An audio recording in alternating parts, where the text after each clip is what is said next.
যে মেয়েটিকে কেউ কখনো ভালোবাসেনি, আমি তার প্রেমিক ছিলাম। শপিং মলে সবচাইতে দামি ক্রপ টপ নয়, ও আমার কাছে সময় চাইতো। ভালোবাসি বললে উত্তর দিত না, ভালো নেই বললে কারণ জানতে চাইতো। সেদিন ওকে দেখলাম একদম নতুনভাবে। কোলের বাচ্চাটিকে দেখে খুব মায়া হলো। চোখ দুটো মায়ের মতো, চুলগুলো ফুরফুরে। টেলিভিশনে এমন বাচ্চাদের বিজ্ঞাপন দেখা যায়।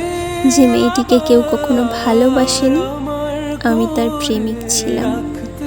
ট্রেনের উঁচু হাতলে হাত যেত না, শক্ত করে ধরে থাকতো আমার কোমর।